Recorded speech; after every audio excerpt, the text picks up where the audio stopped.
Sup dudes, welcome back to the channel. For those of you who are new here, my name is Dalton. I ride and race bicycles. This is one of those particular instances where I'm on the NASCAR track for bikes, aka the Velodrome. So anyway, this is like a track Omnium. I'll give you guys a rundown on this, but first I want to dive into how to win a track Omnium. First thing is first, buy a cheap bike and put a disc on it. Bam. That's step one. Step two, lift some weights so you can get big and then be a track sprinter. That works. And then, yeah, I'm talking to all you baby leg folks out there. I know, the roadies. You all don't lift weights. Don't lie. The third step is to be way stronger than everyone else in the race and then sandbag a lower category. That usually helps. And then if all else fails, just set up a mass start race at midnight on like a Sunday, break into the velodrome, and then just don't tell anybody and then film it. That's always a good fourth option. So anyway, let's get started with the actual track Omnium here though, and I will give you guys the rundown on sort of how this all played out. Go through each individual race. There are 3 races in the track Omnium. I'll give you guys a rundown on each of those, what it looks like, the structure of that particular race, and then how sort of the points are structured for the overall Omnium at the end of the night. Spoiler alert, I get the freaking dub, baby. Let's go. First things first, I am on the State Black Label V2.0, and I have a disc on it, some 3T Scotto bars. I've made some updates since the old build video I did a few weeks back. If you want to check that out, put a card up in the upper right-hand corner, so click that to see the component breakdown on the State way before this. But yeah, so this is the Snowball race. This is the first of 3 races in the Omnium. Basically what happens is it's a 12-lap race. It goes lap 1, 2, 3, and in sequence. And each lap is worth the number of points that are on the card. So lap 1 is worth 1 point. The 12th lap and the final lap is worth 12 points. So as you can see here, I'm just hanging out. I do not give a crap about the early stuff. That's really not when the points matter. I don't really want them just because I'll burn myself out on the front for no good reason, and then I will have nothing left at the end of this race. So my strategy for this particular race in the Omnium is to sit in, hang out until about, I don't know, 7 or 8 points, or 7th or 8th lap, chase down like 9, 10 points, the later stuff, and then ideally close it all down and grab the 12 point at the end. But you can see here, sitting in is not always easy. When you're up track, you got to go the long way around. But just some key stats on our velodrome: 333 meters. That's a third of a K, if you guys speak kilometers. So 333 meters. I'm running, I ran a little bit bigger gearing this night. I ran a 52, I think 14. So that's like 97 gear inches for all you track nerds.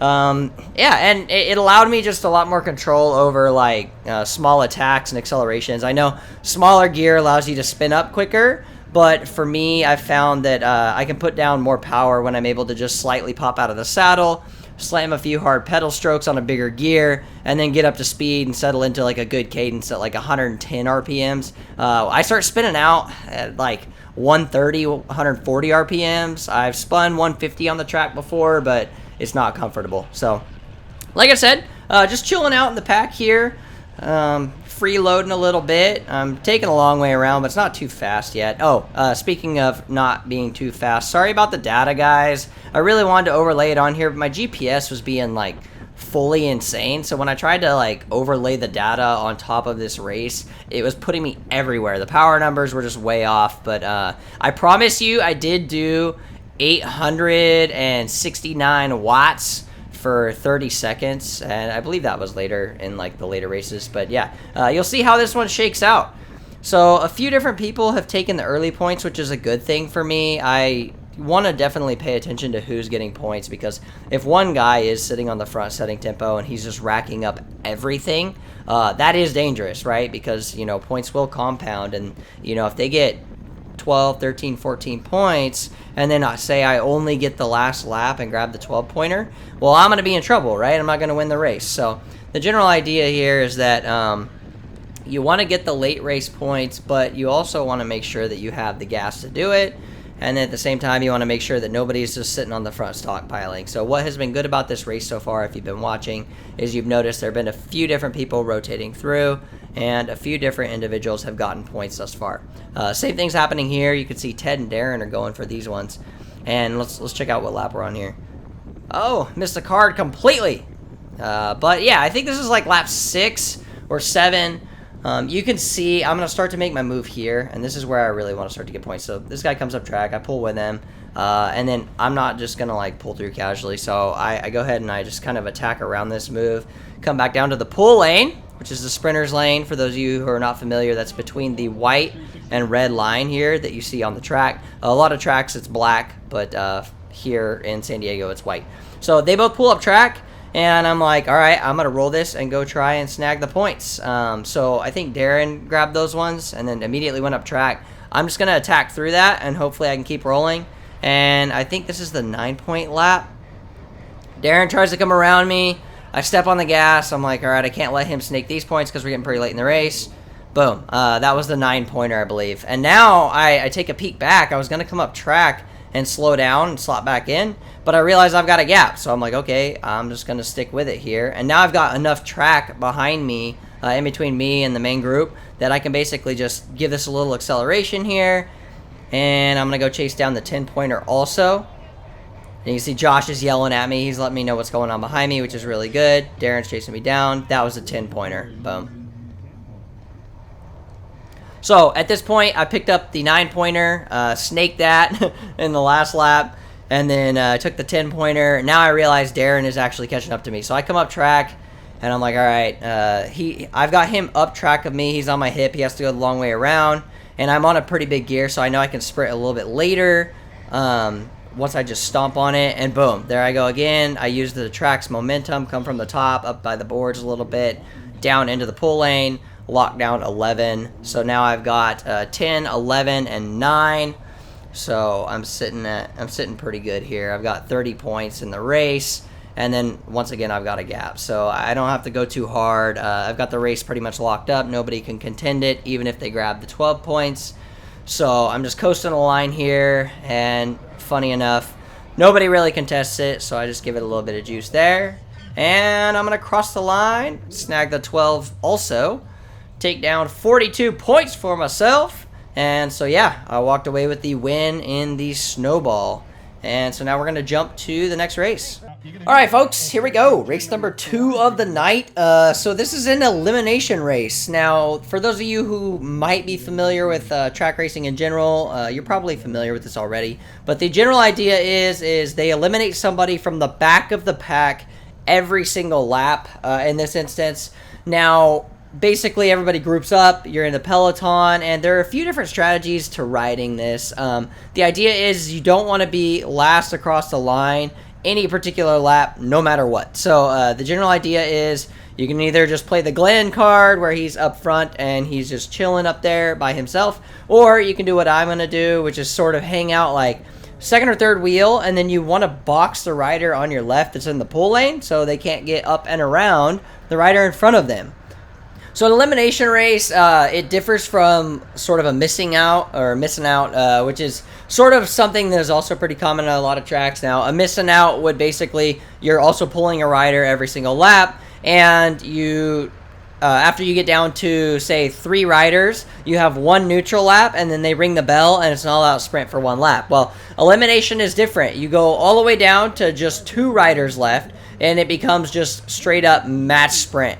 There's no neutral lap or anything like that. So this is actually a pretty quick race. There was only, I think, 13 in the field this night. I'm racing the C category. I have since upgraded to Bs, but I had to make my way through the DC, B, A, and upgrade sort of in the San Diego Velodrome, class ranking system here. So as you can see, my strategy, and basically I'm gonna tell everybody how to give me the smoke here, is I'm gonna sit on the wheel of Glenn, who is on my left. I'm pretty much gonna like half wheel him or get on his hip every time I come across the finish line. Now, In between now and the finish line, I want to sort of just be right down as close as I can to the riders on my left, getting a little bit of a draft. As soon as somebody starts to come around me up track, I sort of just push them up track a little bit further and give it a little bit of gas to make sure I don't get pipped at the line. So as you can see here, we're coming out of corner 4 into the final straight. I push a little bit, boxing the rider on my left and making sure that my rear wheel is in front of theirs, and I'm up half wheeling with Glenn a little bit. So he's locked into the pull lane coming around. He can pull off if he wants to, but in this instance, when he's basically got somebody on his hip, he's not going to do that. And also, he's in a pretty safe spot here. Nobody's coming around him. What will happen sometimes is individuals will be sprinting up track, trying not to get eliminated, and they'll sprint so hard that their momentum carries them around the front of the group, and then, of course, they'll come down track, and they'll end up on the front. So you can see there, now you're starting to see the individuals and the riders up track from me. When we come into the final straight, they all are sprinting around. So that's what I'm just trying to not be last. That's the goal here. Now, you can play it like that, and you can play the devil in the back, and then you can just sit there and sprint every time. I would just rather do a long, steady effort like I'm doing. I know I'm going a little bit further around the track. I'm eating some wind here. I'm only getting like half draft, but at the end of the day, I know I'm not going to get eliminated because I have riders boxed, and I can come up track a little bit, get around them, and then make sure that they get eliminated instead of me. One thing I do want to touch on, though, is my strategy is not necessarily easy. In a really fast elimination race, like if this were the A category, it's very unlikely that I could just sit where I'm sitting the whole time. Even in this race, I think I average like, I don't know, 275, 280 watts for, 10, 15 minutes, whatever it is, which isn't crazy power, but it's definitely like within my threshold range. And like every time this happens, I have to jump up a little bit and give it a little bit of gas. So it's not easy to basically do those surges on top of riding threshold in the wind. So, Glenn's not making this easy on us. He's keeping the pace pretty high. I think we're doing somewhere between 25 and 30 miles an hour here at this point. It's getting later in the race. But like I said, it's not easy. So, your strategy, you have to play your strategy to your own strengths, right? You can't just, I don't know. You can't do what doesn't work for you. So, if you're sprinting every time and you can't do repeated sprints, that's probably not the best idea. So, ideally, you want to do, the type of riding and racing that's going to work best for you. And now things are starting to get a little bit dicier. The pace is starting to pick up. People are starting to come around me. You have to have really good awareness of what's going on behind you, but it's hard to, look around on the track and see exactly what's happening. So at this point, I think there's 1, 2, 3, 4, there's 5 of us left.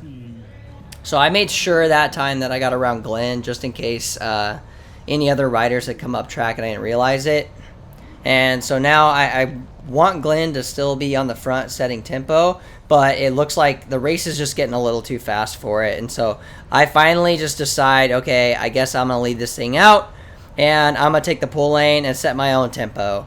And so now I'm down here, and I'm basically just going to lead the pace. I'm going to match the pace of those above me. I'm going to try and keep them on my hip, make them take the long way around the track, and then probably give it some acceleration, coming into corner 3, into the bank. And that means that they're going to have to do a pretty big effort to come all the way around me, in the corner, and then basically get the bike length on me, coming down the final straight to pit me at the line. So you can see Ted drops back in my rear cam, and I saw that he dropped back. So now it's just a match sprint between David and I here. So I come up track. I'm trying to basically slow him down, run him all the way up track. I don't want him to dive on me, but he does dive on me. And so I've got to go. And luckily, I had enough pop to just stay just in front of him. And he had me on his hip, man. I was going a long way around. I thought he had me, honestly. And I think I just had a little bit more gas left in the tank at this point in the race. So luckily, boom, got the dub in the elimination race. That was a hard one. And I'm pretty sure this hurt pretty bad. If you can see my heart rate, it would definitely be slammed. I think I actually hit like 185, which is very rare for me on the track because races are so short. And I'm breathing super hard. You can hear it.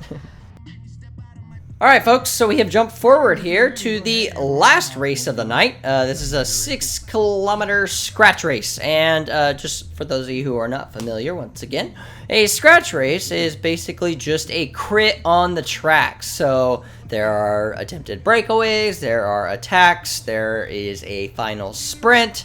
Whoever crosses the line first at the end of the scratch race wins said scratch race. And your placing is as you cross the line. So, my goal with this one, so I have two wins on the night, and Josh goes flying by us to animate the race already. But yeah, so I have 2 wins on the night, and with the scratch race, I kind of want to sit in and wait for other people to start attacking and animating the race. I don't want to be the one to do it, and also I'm kind of tired, man. So realistically, the goal here is just to sit in and, you know, do as little work as possible. And ideally, this thing will come to a sprint. But if anything semi-threatening goes, then for sure I'll wait, and then I'll bridge and jump across to the break and just see what happens. So I'm already going up track. I'm skipping pulls here. Like I said, I don't want to roll off the front of this thing. And I'm not going to throw any early attacks. I'm going to wait and sort of see how things play out. So I am concerned about Darren giving me the smoke in the sprint. Old David Millen Shopper, he's also pretty quick. He'll come around me in the sprint. And then all these riders in front of me, you know, if they break away on their own, any subset of these individuals can stay away if the group does not work cohesively to catch them. So that means that I either have to do a huge group to bridge or something along those lines. So as you can see, we're in a pretty smooth civil pace line up to this point. Everybody's sort of taking, you know, half lap, full lap pulls for some individuals to kind of inject pace, make it a little bit faster, sort of a war of attrition. As you can see, if you look behind, some people are pulling up track already, not really willing to rotate, and this thing is like actually super strung out. So yeah, I'm pretty close to the front here, and I decide, you know what, I'm not going to take a long pull. So once again, I come up, way up track, and my goal here is to drop like all the way to the back. But when I come up track, I realize there are some gaps already starting to form, and that could be a little bit dangerous. My goal is to have other people close them just the same way that I do in crits. Not necessarily nice or the gentleman's way to do it, but, you know, I'm not going to slot myself in there and do it for them. If it's a really fast group and we are trying to chase a break or something, then, of course, I will slot in and I'll help with the chase, but I'm not trying to, you know, get involved and be the one doing all the work and taking the pulls. One thing you'll notice here is there's a rider who has rolled off the front of the group. So we're giving a little bit of chase here, but nothing that organized. So you got to get organized or he's going to solo away from this thing. And, you know, I've noticed that that's really possible on the track to solo, but he gives up pretty quickly right as I was about to bridge to him and then start working with him. And as you can see, I have a gap. So my initial intent there was to jump across and then, you know, maybe work with this rider. And Ted comes with me. So I'm like, all right, let's go. Thing is, everybody else was also attached to Ted. So I dropped back down here and I realized we've got some gaps forming. So I want to keep this pace really high. Working with these riders, I'm willing to pull. And I kind of want to make a break happen here, or at least start hopefully shedding, you know, some of the back of the group and keep those gaps spread out, make everybody else do some work.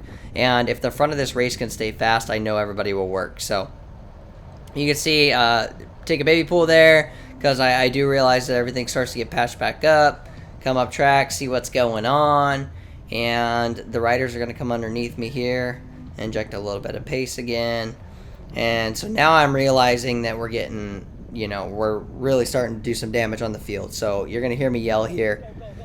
I say, go, go, go, go. And, you know, I want the Adams Avenue rider in front of me. You know, I want to re-inject this pace like we had it going. I think we're up around 30, 31 miles an hour on the track. So he pulls off, and now it's my turn. So I'm actually going to take a pull this time. I timed it correctly there. So I pull down that straightaway. I want to keep them short and fast pulls.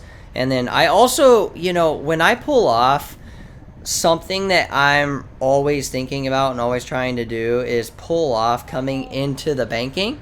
And that way I can use the track to come back down and jump back on the back of the group without having to do like a hard surge effort. I can use the track and my momentum to drop back down right on the back of the train. But you could see when nobody else wants to pull and I come up track and everybody else follows me up track, well, some riders, they just attack through it. And so now there's a real break that is actually concerning that is up the road, and that's a group of 3. Now, one thing that I am immediately looking for is to pay attention, and I want to determine whether or not they are going to work together and be cohesive. So I come up track, and I'm just watching, and I want to see, you know, are they rotating? Do they have anything? Do they have a system in place or anything like that? And the answer currently is no. I have not seen anything that looks too dangerous yet, so I don't necessarily think that I need to try and bridge here. But then right at this corner, you could see they started pulling and getting right back in line. So now's the time. And I absolutely drilled it there. I think I popped at 1,300 watts looking back at my Strava data file. And so I immediately get a huge gap. But this is not an easy bridge. We're coming into like 5 laps or 6 laps to go. This is a late race break. They started working together. I'm like, uh-oh. This is dangerous, so I got to get across to these dudes. And as you can see, they're going up track, coming back down, dropping on the pace line. The brake is working well. One thing to note is if I don't get across to this, I'm stuck in no man's land. So I don't want to be out here by myself. I'm not racing for 4th. It's probably still enough to grab me the Omnium overall victory, but man, I'm trying to win the race. I want to win all the races. So I just continue drilling. I think it was like 450 watts for this effort for like 3 or 4 laps, which is definitely a new high for my power profile. But you can hear me. I'm breathing super hard when I finally patch this thing up. And you'll see when the rider on the front pulls off, I'm actually going to let him drop back in. I told him I need a break. Sorry, man. I was just dead. That bridge attempt was not easy.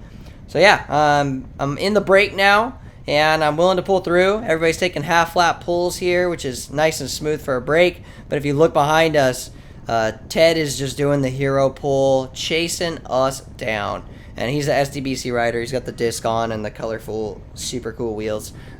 Super strong and super intelligent racing dude. Yeah, so he knows what's up.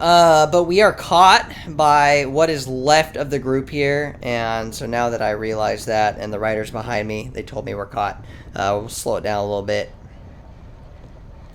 And so I realized that, you know, at this point, I'm on the front. We're down to a smaller group. I don't know if we're 100% caught. So I'm coming up track again, kind of see what's going on, reassess the situation. And, you know, what I realized is that we're caught, but it's not necessarily so bad that, you know, the whole bunch is there. So it's going to come down to, like, what I'm hoping is a reduced bunch sprint. And so now, to get in reduced bunch sprint mode, I'm sort of thinking in my head, like, all right, I don't want to do a ton of work, once again, but it's time. So here comes final lap. I was trying to back it off a little bit, just pedal tempo. You know, rider in front of me goes super early. It was perfectly timed. He knew I was doing tempo and that I was dead. Darren also gets around me in the white POC helmet. And he's strong in the sprint, man. So I'm giving it all I got left here. I'm putting my head down, and boom. So I wrap up 3rd in the scratch. That was not easy. The bridge attempt absolutely murdered me. But shout out to the 2 boys that took it down for 1st and 2nd here in this one. Yeah, I told them, I was like, man, good timing. Absolutely killed me. You know, right after I was, you know, on the front, trying to pedal tempo and back it off a little bit because I knew we were coming into one to go. He just comes flying by me. So yeah, I think Darren actually nicked Ted at the line. So he got the win. But yeah, I took 3rd on that one. So I've got a dub, another dub, and in the old 3rd place, which puts me on the top step, baby, for the overall Omnium. So anyway, yeah, here's a podium picture. Overall, I'm super proud of that result, man. I'm stoked on this to win a track Omnium in a category. I mean, it's definitely not easy to do. But yeah, now I'm bumped up to the Bs. I will be racing against the Bs. I have already done that. So next edition is going to be how to lose a track race. Guess what? Got my mother friggin' ass kicked last night. So yeah, that one will be uploaded soon. Also, I've seen a couple other YouTubers starting to upload some track stuff. So Claudio, if you're watching this, come on out to San Diego, bud. I'll give you the smoke too. So yeah. Anyway, guys, have a great day. Good hanging out with y'all. Hopefully you enjoyed this. If so, smash the like button. That helps share this video with more people on YouTube. And if you absolutely hated it, hit dislike. Tell me why in the comments. Talk your mess, and I'll tell you to 1v1 me on Zwift, dude. Anyway, I will see you guys soon. Have a great day.